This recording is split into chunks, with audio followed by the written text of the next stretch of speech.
You're listening to The Jacob Valk Show. He's breaking down the latest and greatest in sports as only he can. Follow him on Twitter at RealJacobValk. Here he is, Jacob Valk.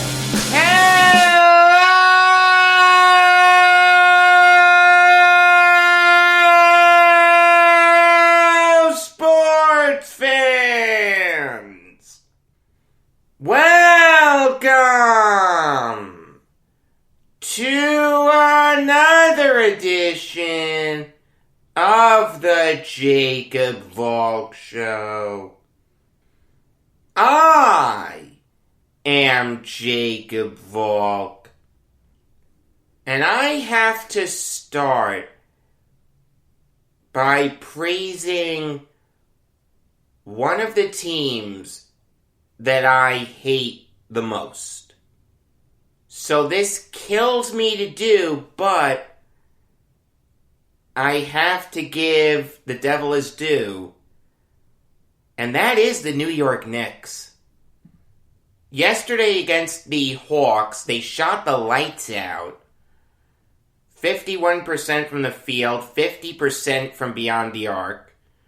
Julius Randle had one of the best games of his career. The guy dropped 44 points. You've got R.J. Barrett chipping in, Emmanuel Quickly chipping in, Derrick Rose chipping in, Elfrid Payton chipping in. Defensively, this wasn't the best game the Knicks have played this year. They did give up 112 points. They also fouled a lot. But that's not the point.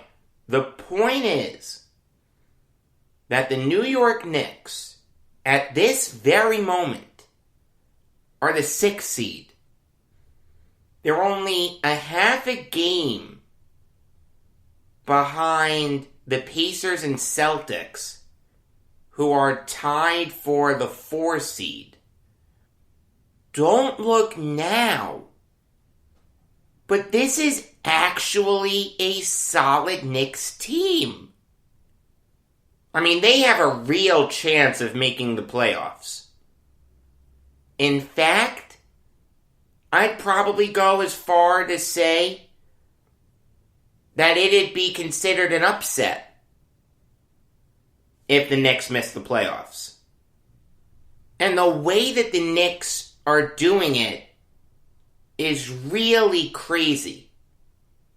Every team that's in the playoffs right now is averaging at least 110 points per game, except the Knicks. They're only averaging 104 points per game. No team in the NBA, except the Cleveland Cavaliers, is averaging less points per game than the New York Knicks. But you take a look at their defense. The hallmark of any Tom Thibodeau team. It's extraordinary. They're only giving up 103.6 points per game. Now that number will go up because Mitchell Robinson is going to miss a lot of time. 4 to 6 weeks, he has a hand injury. But when Robinson comes back, the Knicks defense will go back to being lethal. And it's kind of interesting. If the season ended today, you know who the Knicks would face in the playoffs? The Brooklyn Nets. The Nets are the 3 seed. How great would that be? The governor finally allows fans in the stands. Granted, only 10%, but still, it's better than nothing. Imagine that, the first playoff series that the 2 New York teams have after the coronavirus started is against each other. You really couldn't script it any better than that. You've got Durant and Kyrie going up against the team that really thought they were going to get them. I guarantee you, the Knicks fans at those games, they're going to boo Durant and Kyrie hard. And I'll say this. The Knicks are going to be a tough out. The Knicks will make the Nets work. What's the one thing that can beat a great offense? A great defense. I don't care that the Knicks have a bad offense. This is a Nets team that makes bad offenses look good. Against the Pistons, they made Jeremy Grant and DeLon Wright look like the second comings of Joe Dumars and Isaiah Thomas. I'm being completely serious here. Julius Randle could average 30 points a game. If he goes up against the Nets, he really could. I'd want Durant on him like white on rice.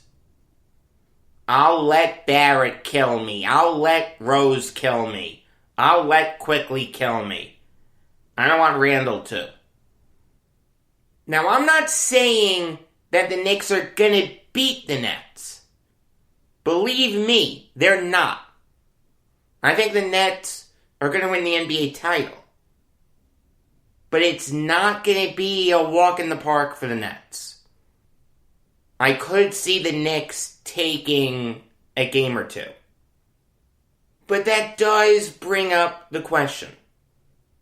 What do the Knicks need to do to get better? Instead of maybe taking a game or two, is there something they can do to better their odds against the Nets?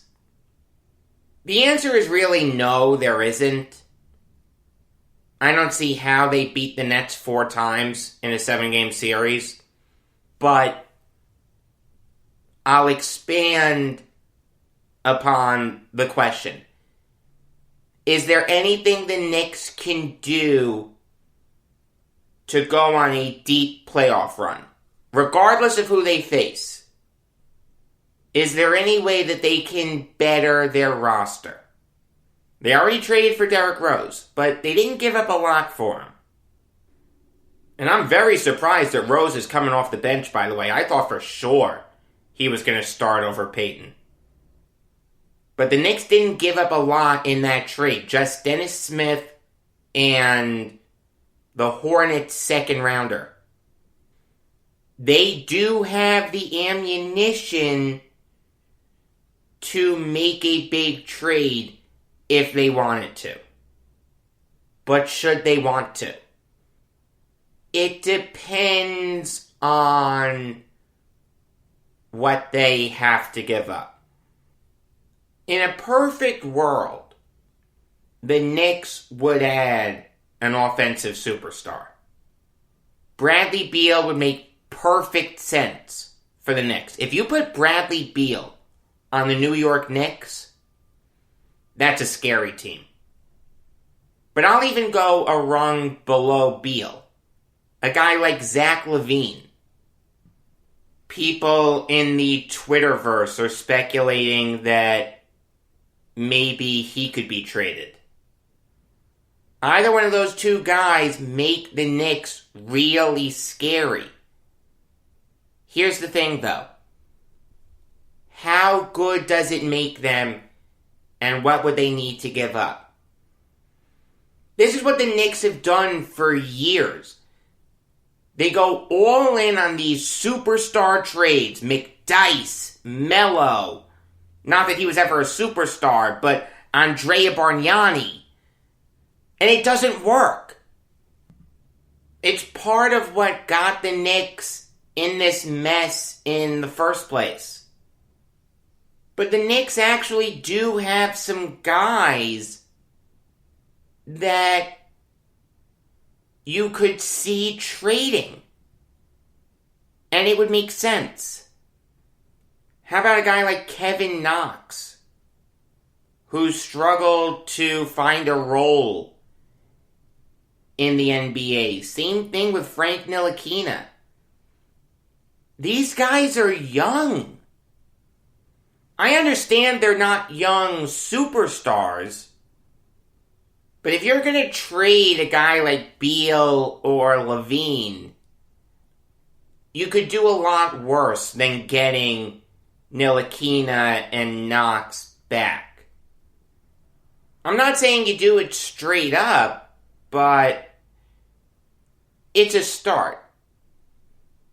And I'm going to say something that may make Knicks fans cringe, but run with me on it. The Knicks have first rounders to trade. Realize they have the Mavs picks this year in 2023. They have their own firsts that they can give up. I mean, let's think about this for a minute. Frank Ntilikina, Kevin Knox, the Mavs first this year, the Knicks first this year, and another Knicks first rounder down the line, and you get Zach LaVine. That's a good trade for the Knicks. That makes sense.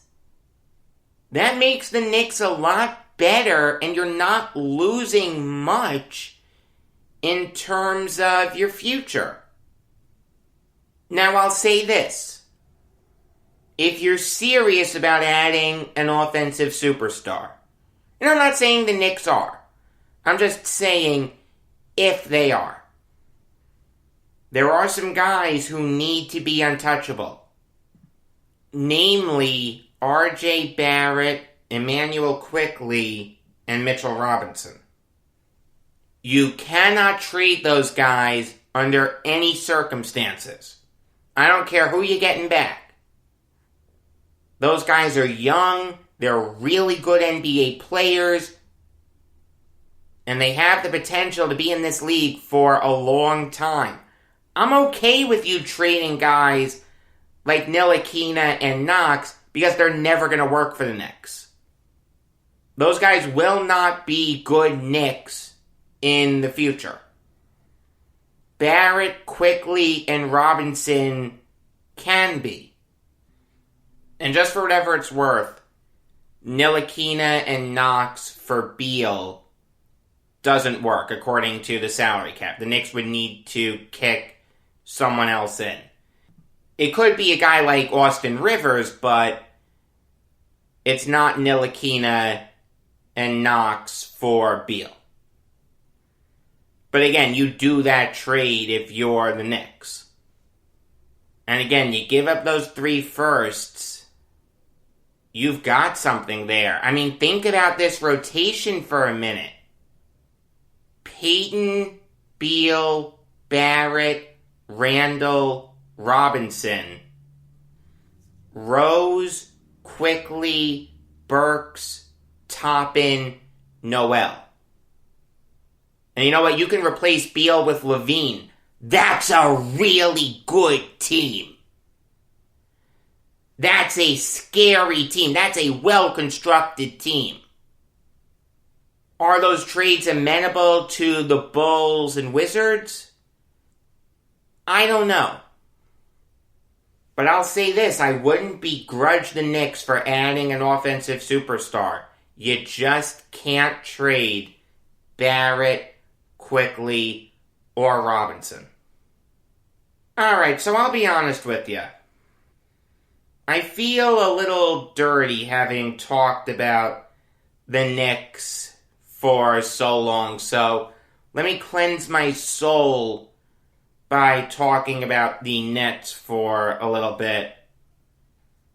They signed Andre Roberson and waived Norvel Pelle. It's kind of interesting how this unfolded. Shams Charania of The Athletic said that before the Nets signed Iman Shumpert, they worked out Roberson. And that was just an interesting anecdote to file away. It didn't mean anything to me. Then you wake up and you see the news that the Nets brought Roberson in. If you listened to the Brooklyn Nets show yesterday, you know that I told you what the two biggest holes are for my beloved Nets. Defense and rebounding. While Andre Roberson doesn't help with rebounding, he helps with defense, and he helps with defense a lot. Andre Roberson, not that long ago, in 16-17, made the all-defensive team. This guy was playing over 30 minutes a game. Shot just 24.5% from beyond the arc. Didn't hit any of his free throws. Put up 6.5 points per game. And you were okay with him playing 30 minutes a game because he played such lockdown defense. I mean, did it come back to bite the Thunder? Of course it did. Because the reality is, no matter how great you are defensively, you've got to be able to contribute somewhat on offense if you're going to play 30 minutes a game. That's not an issue with the Nets. The Nets have scorers up and down the roster. Durant, Harden, Kyrie, Harris, Shamet, TLC. Andre Roberson may never get the opportunity to score with the Nets. And that's okay. That's perfectly fine. Because Roberson will help the Nets defense exponentially. We all know that Roberson's a good defender. In fact, he's a very good defender. And imagine that phone call if you're Roberson. Listen, we want you to go to the Brooklyn Nets. All you have to do is play defense. Don't worry about scoring. You'll never be in that position. We'll never run a play for you. We'll never try to get you involved on offense. You know why? Because we'll always have 4 other guys on the floor that can score. You don't need to worry about it. Just play defense. If you're Roberson, you sign that contract as quickly as possible. I also like that him and Durant played together a little bit in OKC. This is a really good move for the Nets. It makes perfect sense. This could really be a sneaky good move by Sean Marks. Now, I will say this. I'm a little surprised that they cut Pell. I thought if they were going to cut anyone, it would be Shumpert or Vonleh. Shumpert's hurt. He hasn't played for the Nets. Yeah, it's not the most ethical thing to do to cut someone while he's injured, but welcome to the NBA. The Nets did that before with David Nwaba. And Vonleh, I don't think, is as good as Pell. Pell brings more on defense. I'm not saying that Pell's a great defender or anything, but he's solid. Vonleh's just You want to tell me Vonleh's the better rebounder? You can make that argument, but it's close, I'll tell you. I would probably go Pell, to tell you the truth.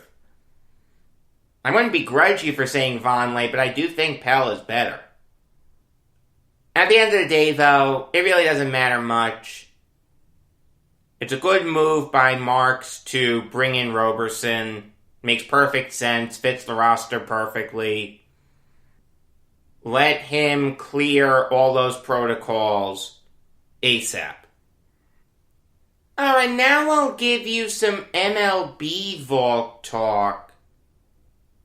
And I'll start with a very interesting contract that the Mets gave to Kevin Pillar. They signed into a 1-year deal that guarantees him $5 million. But the structure of the deal is kind of weird. Pillar's going to bring home $3.6 million this year. There's a player option for 2022 that would give him $2.9 million. So that would earn Pillar $6.5 million. There's also a team option worth $6.4 million for 2022. So Pillar would get $10 million if the Mets exercised that. If they didn't, then Pillar would bring in $1.4 million. That's where the $5 million is coming from. It's a very interesting structure, but it makes sense. I mean, I like Pillar a lot. I wanted Pillar on the Yankees. I thought he made sense as a backup outfielder. The Mets have been linked to center fielders for a while. What does Pillar predominantly play? Center field. He's better than Albert Almora, I'll say that. I mean, if you're really not comfortable with a guy like Nimmo in center field or Smith in left field, you can put Pillar in the outfield and he'll be fine. He can start. Kevin Pillar is a starting outfielder in this league. Last year he had .288 with 6 homers and 26 RBIs. In 2019 he had .259 with 21 homers and 88 RBIs. He got some NL MVP votes. He is a good player in this league. Good speed, good glove. He is so much better than Jackie Bradley Jr., it's not even funny. This is a great move by the Mets. The reality is they didn't have a bad offseason. They just had an underwhelming offseason. When you're linked to the big free agents and you don't get any of them, I don't care if you trade for Lindor and Carrasco. That's going to leave a bad taste in people's mouths. But Sandy Alderson has put together a team that I really think is going to make the playoffs this coming season. This contract makes perfect sense. It's a very reasonable rate. In fact, it may be a little under market value. Great job by the Mets. Moving on now to the Twins signing Matt Shoemaker to a 1-year deal worth $2 million. And talk about throwing money away.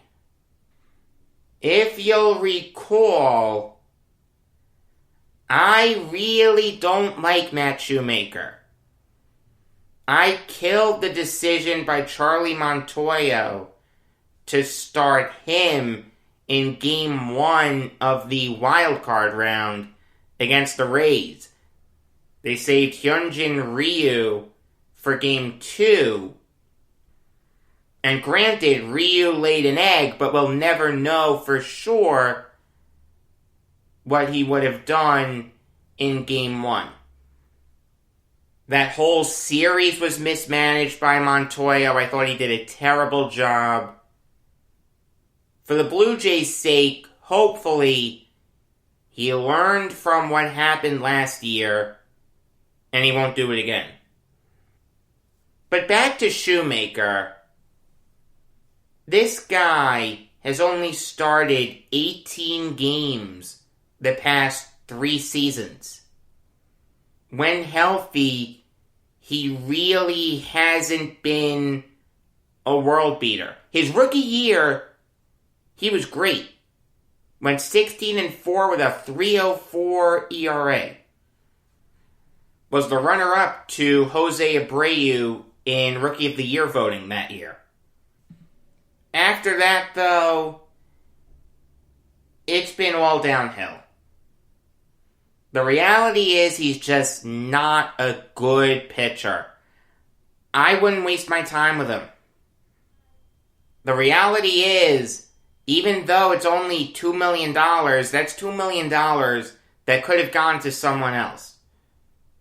Someone who actually has a chance to unseat Randy Dobnak in the rotation. I can't get behind this move. I can't go crazy over it because it's only $2 million. But this is not a good move. Bad job by the Twins. I do want to talk a little bit about the move the Yankees made. It's not earth-shattering by any stretch. I'm not going to spend too much time on it. Just indulge me for a little bit. The Yankees signed Robinson Chirinos to a minor league contract. Presumably, he's going to battle Kyle Higashioka to be Gary Sanchez's backup. And it makes sense. I like Chirinos. I think Chirinos is a good player. The reality is, if you have a catcher that's going to give you 15 home runs, that's not bad. It's not great, but it's not bad. Chirinos is one of the better power-hitting catchers in the majors. He's basically a poor man's Gary Sanchez. I saw some people on Yankees Twitter saying that if Sanchez bombs again, which is very possible, I don't think he will, I like Sanchez, but if he does, the Yankees are going to roll with a Chirinos / Higashioka platoon. Firstly, how is that going to work? They're both righties.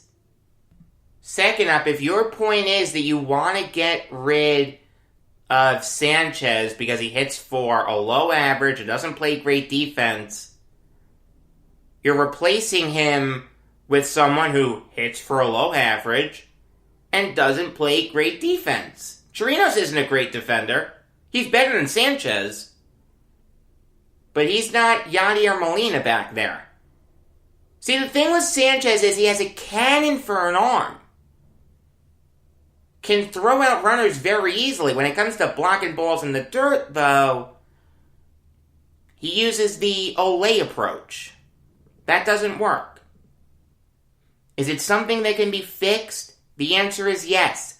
I like Gary Sanchez. I am not giving up on Sanchez whatsoever. There's this thing that was trending on Twitter a few days ago. I forget all the categories, but one of them was Comeback Player of the Year. I didn't tweet anything out, but my Comeback Player of the Year for the Yankees this coming season, Gary Sanchez. I really think he's in line for a big season. I think he sees the writing on the wall. And I think he's going to put it all together. If he doesn't, the Yankees are going to look for a new catcher. Alright, now I'll give you some NHL Valk talk. And Alex Galchenyuk is racking up those frequent flyer miles. On Saturday, he was traded to the Hurricanes, along with Cedric Paquette, and the Senators got Ryan Zingle. I'm not talking about a trade that happened on Saturday. That's not why I'm bringing that up. Galchenyuk, hopefully, didn't buy a house in North Carolina because he has to go back across the border to the Maple Leafs. In exchange for acquiring Galchenyuk, the Maple Leafs gave up Igor Korshkov and David Warsofsky. You really don't need to worry about Korshkov and Warsofsky. Korshkov is in Russia. God only knows if he's ever going to jump to the NHL. And Warsofsky, if I'm being generous, is a 7th defenseman. More like an 8th or 9th defenseman, to be frank. What's so interesting to me is how Galchenyuk has fallen. Here's a guy who, not that long ago, just 3 seasons ago, was viewed by some as an integral piece of the Canadiens' future. Then he went to the Coyotes, put up 41 points in 72 games, nearly scored 20 goals. Then he went to the Penguins in the Phil Kessel trade. And that's where his career really went south. He didn't fit in with the Penguins, didn't last the full season with them, went to the Wild. The Wild didn't want to bring him back. Even though he was good with the Wild, they let him go to the Senators. And he's only played 8 games this year. He only has 1 goal. And it doesn't even seem like he's going to play for the Maple Leafs right away. It seems like he's either going to be on their taxi squad or go to the AHL. I mean, I'll say this. Galchenyuk fits the Leafs perfectly. The Leafs are all offense, no defense. Well, I shouldn't say no defense. They have Morgan Riley and Jake Muzzin. But after that, it falls off. Alex Galchenyuk is a very bad defensive forward. He's a career minus 64.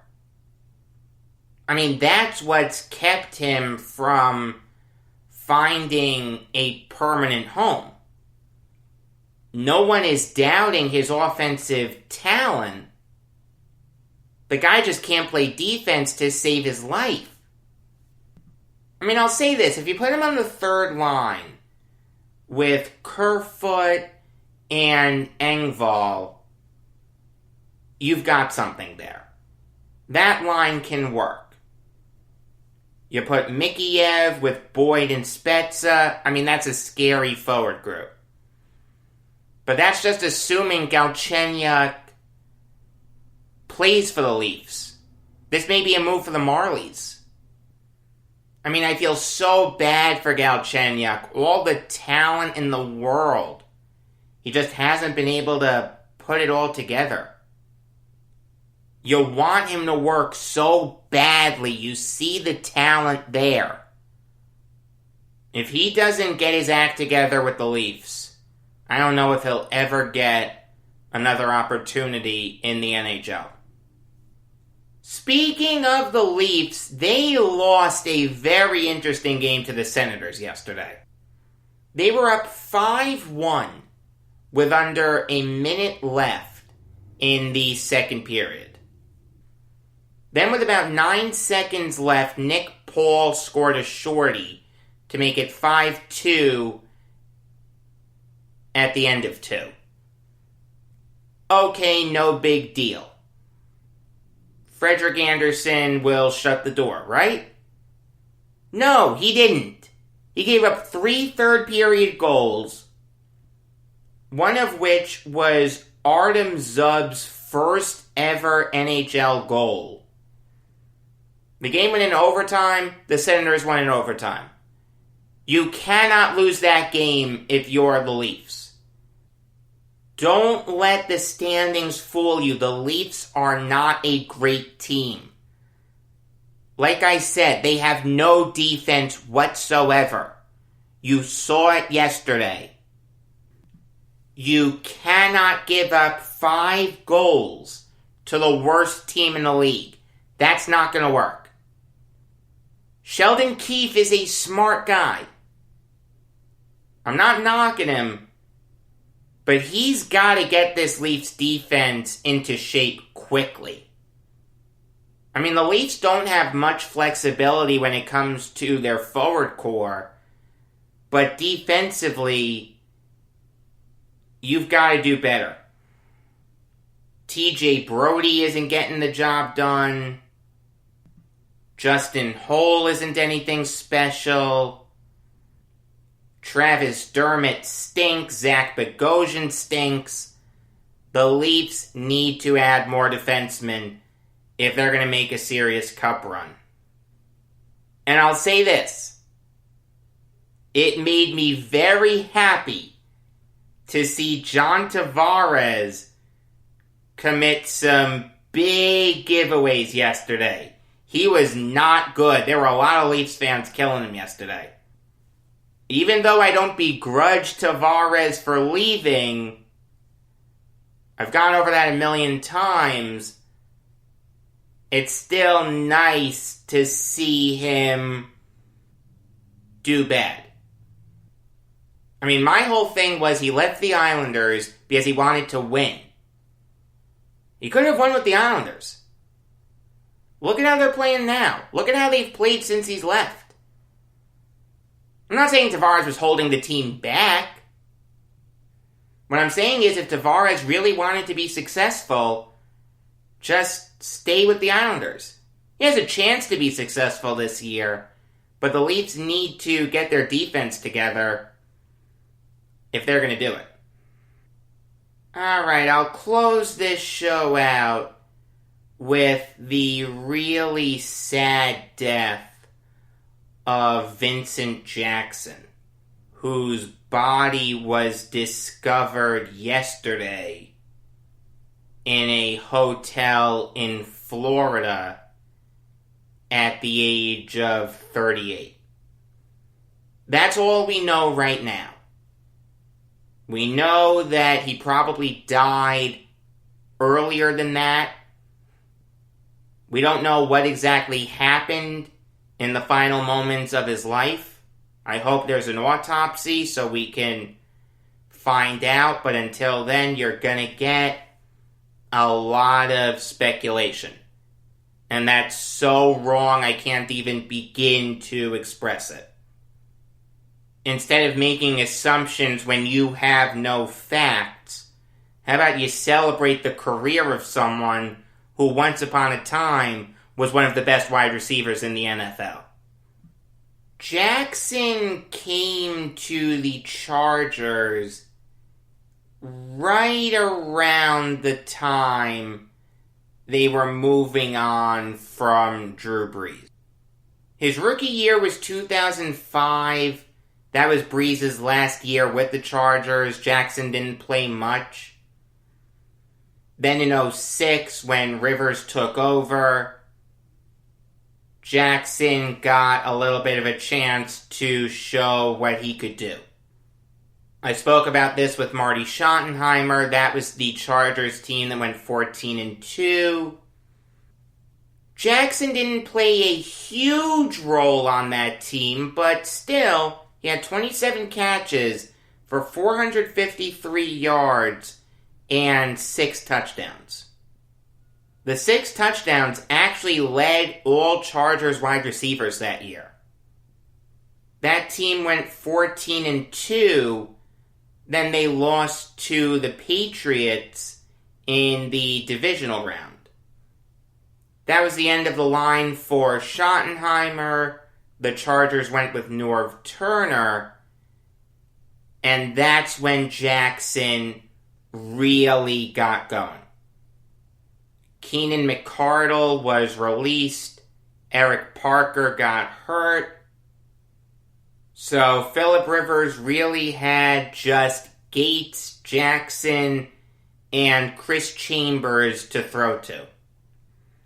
Jackson got off to a slow start, but then towards the end of the season, he really got going. He finished that year with 41 catches for 623 yards and 3 touchdowns.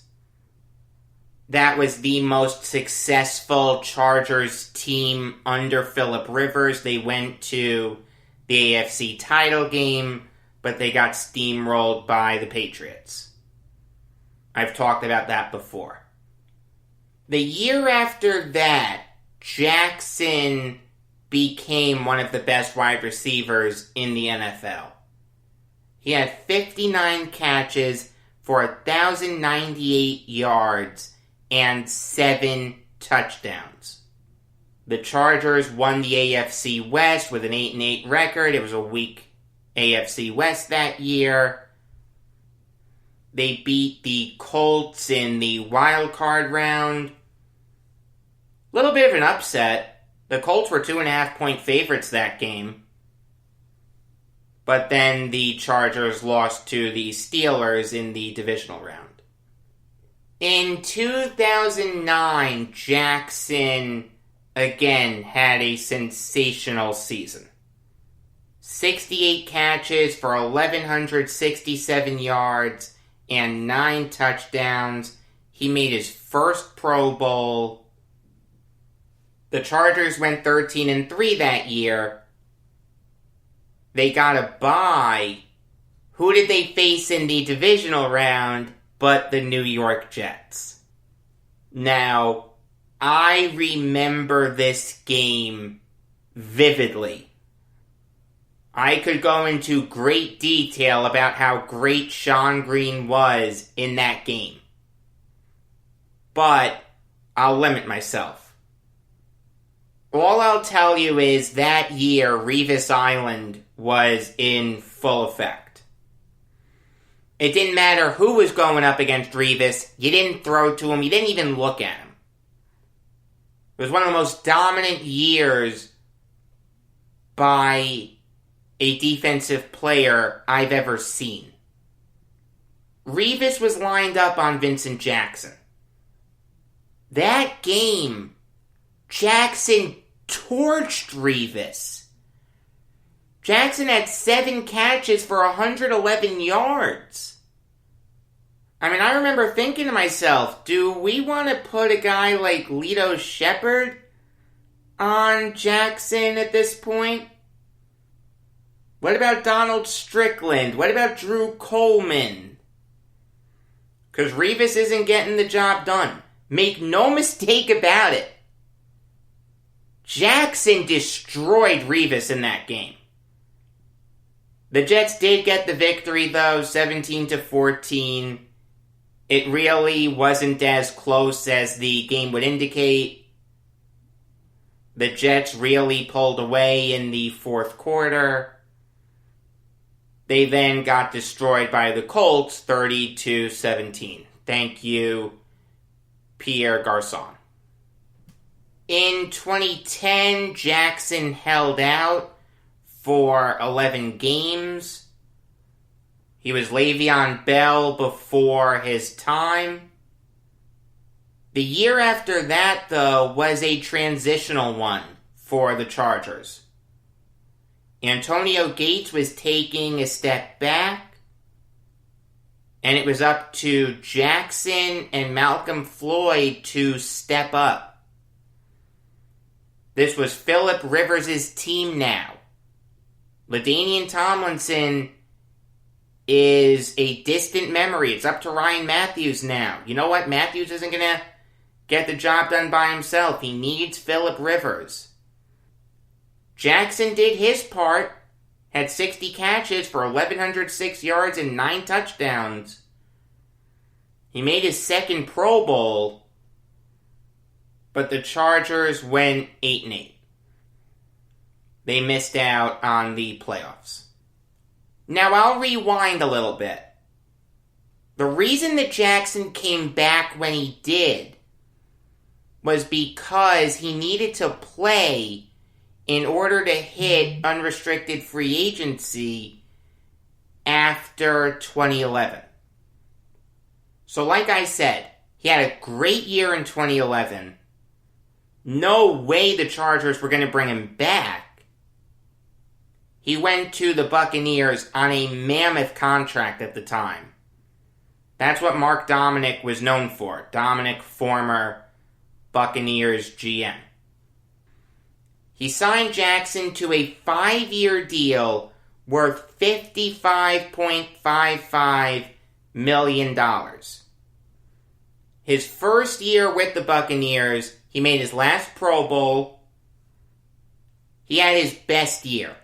Had 72 catches for 1,384 yards and 8 touchdowns.